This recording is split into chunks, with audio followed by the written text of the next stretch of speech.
আপনিও যে কোনো ভিডিওকে এক ক্লিকে এই ধরনের ভিডিওতে চেঞ্জ করে নিতে পারবেন। কিভাবে করবেন চলুন আজকের ভিডিওর মাধ্যমে দেখে নেওয়া যাক। তার আগে ভিডিওটি ভালো লেগে থাকলে অবশ্যই একটি লাইক করে যাবেন এবং এই ভিডিওটি আপনার বন্ধুদের সাথে শেয়ার করে তাদেরও দেখার সুযোগ করে দেবেন। তো এই ধরনের ভিডিও বানানোর জন্য প্রথমে প্লে স্টোর ওপেন করে নেবেন।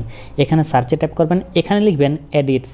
ইনস্টাগ্রামের যে এডিটস অ্যাপ্লিকেশনটা রয়েছে সেই অ্যাপ্লিকেশনটা আপনাকে প্রথমে এখান থেকে ইনস্টল করে নিতে হবে। এই যে দেখতেই পাচ্ছেন এই অ্যাপ্লিকেশনটা প্রথমে প্লে স্টোর থেকে ইনস্টল করে নিতে হবে। এরপর এই অ্যাপ্লিকেশনটা ওপেন করে নিতে হবে। অ্যাপ্লিকেশনটা ওপেন করে নিলেই এরকম একটা ইন্টারফেস দেখতে পাবেন। এখানে প্লাস আইকনে ট্যাপ করে দেবেন, এখানে গ্যালারিতে ট্যাপ করে দেবেন। ট্যাপ করার পর এখানে আপনার গ্যালারি শো করবে। এখান থেকে ভিডিওটা সিলেক্ট করে নেবেন। যে ভিডিওতে আপনি এই ধরনের নানা রকম ইফেক্ট এড করতে চাইছেন সেই ভিডিওটা এখানে সিলেক্ট করে নেবেন। চলুন আমি এখানে ভিডিওটা সিলেক্ট করে নিচ্ছি।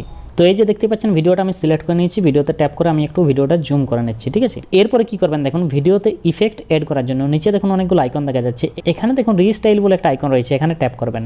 ট্যাপ করলে এখানে নানা রকম ইফেক্ট আপনি দেখতে পাবেন। এখানে ফর ইউতে রয়েছে, এরপর স্টাইলিশে রয়েছে, এরপর ক্যারেক্টার রয়েছে। আপনি যে ধরনের ইফেক্ট এড করতে চাইছেন এখান থেকে সিলেক্ট করে নেবেন। দেখুন আমি যে ইফেক্টটা এড করেছি প্রথমেই স্নো অর্থাৎ বরফের ইফেক্ট, সেটা এই যে দেখতে পাচ্ছেন এখানে এই ইফেক্টটা আমি ট্যাপ করে দেবো। আপনার যে ইফেক্টটা পছন্দ সেটাতে আপনি ট্যাপ করবেন, ঠিক আছে। আমি এখানে ট্যাপ করে নিচ্ছি অর্থাৎ সিলেক্ট করে নিচ্ছি। এরপর এখানে দেখুন রিস্টাইল বলে একটা অপশন চলে এসেছে, এখানে ট্যাপ করে দেবো, ঠিক আছে।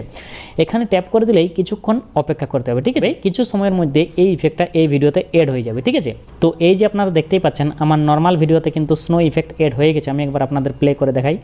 এই যে এই ভিডিওতে কিন্তু স্নো অর্থাৎ বরফের যে ইফেক্টটা সেটা এড হয়ে গেছে। এইভাবে কিন্তু আপনি অনেক টাইপের ইফেক্ট আপনার ভিডিওতে এখান থেকে এড করে নিতে পারবেন। এরপরে এই ভিডিওটা এক্সপোর্ট করার জন্য কি করবেন, এখানে দেখুন এক্সপোর্ট অপশন রয়েছে, এখানে ট্যাপ করবেন।